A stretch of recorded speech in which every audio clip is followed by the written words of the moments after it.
Connecting విద్యుత్ area.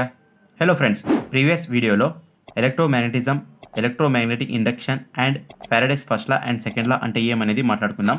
ఇప్పుడు ఈ వీడియోలో ఫారడేస్ సెకండ్ లా నుంచి ఒక డెరివేషన్ వస్తుంది, డెరివేషన్ ఆఫ్ ఇండ్యూస్డ్ ఈఎంఎఫ్. దాని గురించి ఈ వీడియోలో మాట్లాడుకుందాం. ఫారడేస్ ఫస్ట్ లాలో ఓన్లీ స్టేట్మెంట్ ఉంటుంది, కానీ ఫారడేస్ సెకండ్ లాలో స్టేట్మెంట్ ప్లస్ డెరివేషన్ ఉంటుంది. ఈ డెరివేషన్ ఏమంటే కండక్టర్లో ఈఎంఎఫ్ ఇండ్యూస్ ఎంత అయింది అని, రైట్? ఫస్ట్ అసలు ఫారడేస్ సెకండ్ లా అంటే ఏమనేది చూద్దాం.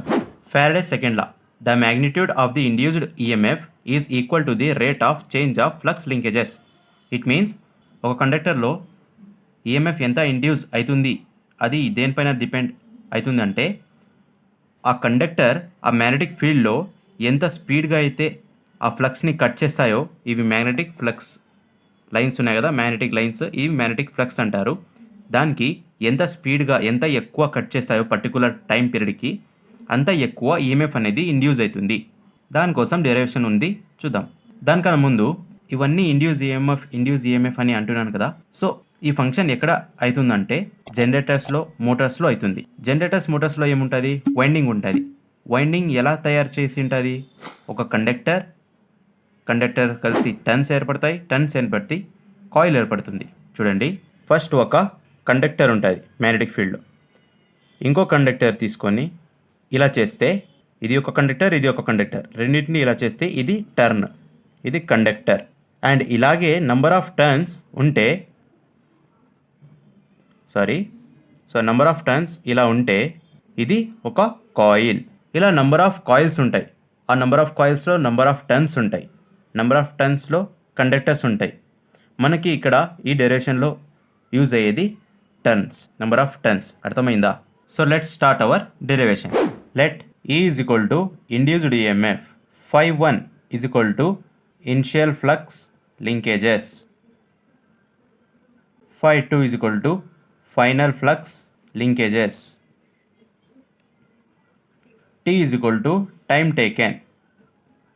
రైట్, ఫ్లక్స్ లింకేజెస్ అంటే ఒక కండక్టర్ అనేది, ఇక్కడ టర్న్ అని మాట్లాడుకుందాం, అంటే రెండు కండక్టర్స్ ఉంటాయి.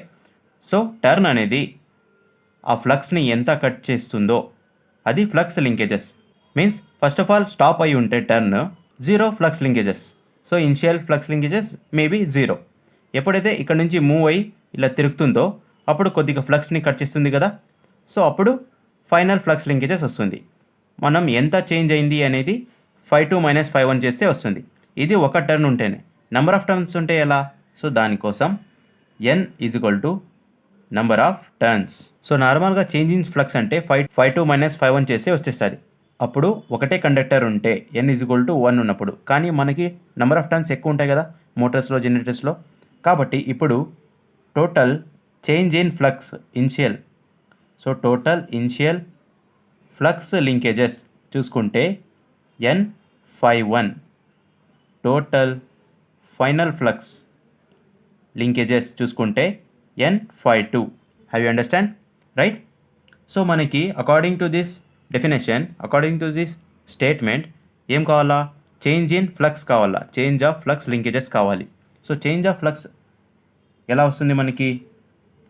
చేంజ్, సో ఇక్కడ FL అని రాస్తున్నాను, ఫ్లక్స్ లింకేజెస్ అని. చేంజ్ ఆఫ్ ఫ్లక్స్ లింకేజెస్ అంటే n phi2 - n phi1. ఇప్పుడు రెండు దాంట్లో n అనేది సేమ్ ఉంది కాబట్టి n కామన్ తీసేస్తే phi2 - phi1. ఇవి మనకి total change of flux linkages according to the statement. Next, according to statement change of flux rate అని ఉంది. రేట్ అంటే nothing but it is a time. So induced EMF అంటే E is equal to n phi2 - phi1 by T volt. ఇంకా మనకి ఫైనల్గా formula రాలేదు. So దీనికి ఏం చేయాలంటే ఈ ఈక్వేషన్ని డిఫరెన్షియల్ ఫామ్లో రాసుకోవాలి. డిఫరెన్షియల్ ఫామ్లో రాసుకుంటే E is equal to d n phi by dt. ఇక్కడ n phiని ఎందుకు రాస్తున్నారంటే phi2 - phi1 is equal to phi అని అనుకుందాం. So E is equal to dn phi by dt. So ఇక్కడ n అనేది కాన్స్టెంట్. అప్పుడు మనకి ఏమొస్తుంది? డిఫరెన్షియల్లో n బయటికి తీస్తే d d∅dt. ఇది మనకి ఇండ్యూస్డ్ ఈఎంఎఫ్ యొక్క ఈక్వేషన్. Have you understand? ఏమైనా డౌట్ ఉంటే కమెంట్ బాక్స్లో కమెంట్ చేయండి. సో ఇది ఈ డెరివేషన్ మీకు అర్థమైంది అనుకుంటాను.